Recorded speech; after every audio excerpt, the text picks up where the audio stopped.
Marrying James was a dream come true. He was everything I ever wanted. Kind, thoughtful, and endlessly charming. Our wedding day was perfect, and our honeymoon was a blissful escape into a world of love and promise. But soon after we returned home, things began to change. It started with small things. James, who used to be so attentive, began forgetting little details about our life together.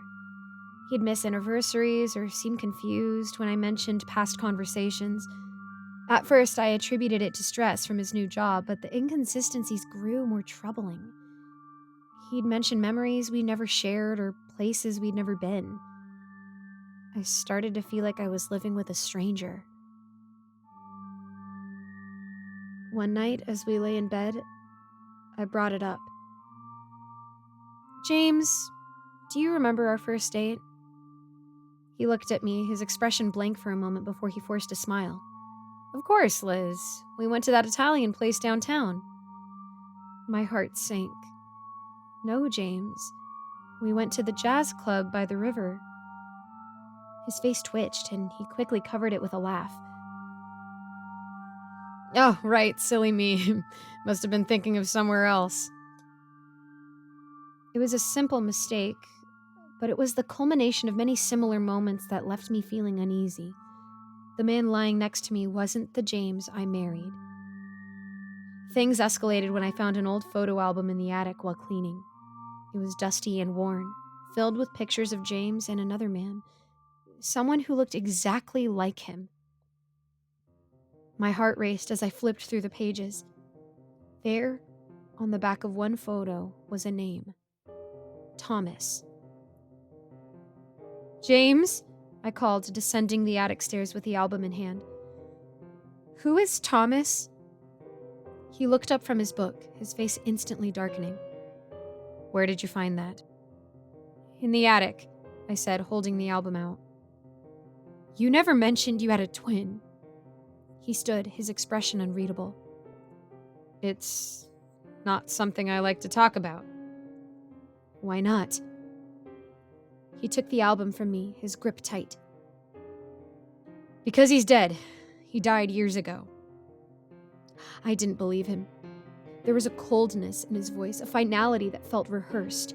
The unease I'd been feeling twisted into fear, but I pushed it aside, trying to convince myself that I was overreacting.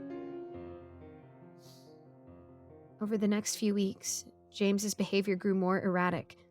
He'd disappear for hours without explanation, and when he was home, he'd be brooding and secretive. One night, after he stormed out following a particularly heated argument, I decided to search the house for answers. I started in the attic, but found nothing more than the old boxes and forgotten trinkets. Next, I moved to the basement, a place we rarely visited. As I descended the creaky wooden stairs, a foul odor hit me, making my stomach churn. The basement was dimly lit, and the air was thick with dampness. In the far corner, hidden behind a stack of old furniture, I found a door I'd never noticed before. It was locked, but with enough force, I managed to break it open. What I saw inside made my blood run cold. There, chained to the wall, was James. His clothes were tattered, his body thin and bruised. He looked up as the door creaked open, his eyes wide with a mixture of hope and fear. Liz, he croaked, his voice barely more than a whisper. I rushed to his side, my heart pounding in my chest. James, oh my God, what happened? It's Thomas, he gasped. He's been posing as me. He locked me down here and took my place. I struggled with the chains, my hands shaking. We have to get you out of here. Just then, I heard the basement door creak open and footsteps descending the stairs. My blood turned to ice. I turned to see Thomas standing there, his face a mask of rage. You shouldn't have come down here, Liz, he said, his voice eerily calm. I grabbed a nearby metal rod and swung it at him. He dodged easily, grabbing my wrist and wrenching the rod from my hand. You've ruined everything, he snarled. James struggled against his chains, shouting for me to run, but I couldn't leave him. I kicked Thomas, sending him stumbling back, and quickly turned to the chains, my fingers fumbling with the locks. Hurry, James urged, his voice desperate. Thomas recovered quickly, lunging at me again, but this time I was ready. I dodged his grasp and slammed the metal rod against his head with all my strength. He crumpled to the ground unconscious. I managed to free James, and we staggered up the stairs, our limbs heavy with exhaustion and fear.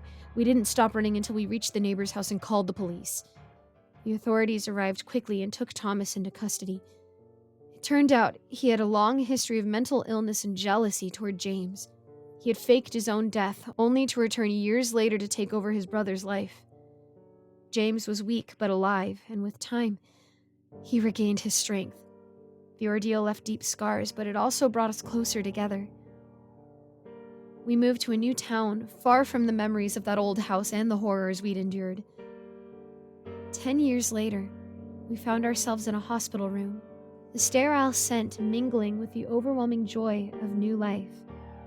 I lay exhausted but ecstatic, holding our newborn son in my arms while James stood beside me, his eyes soft with love.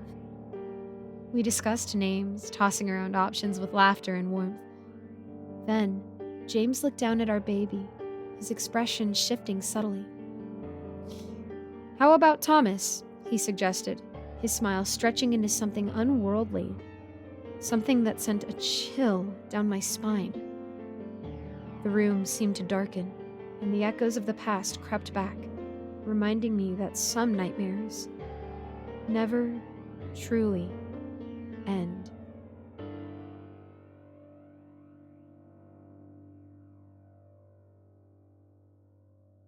Hello, everyone. Thank you so much for listening to this narration. I just wanted to give a quick thank you to all of my patrons who are subscribed over at my Patreon.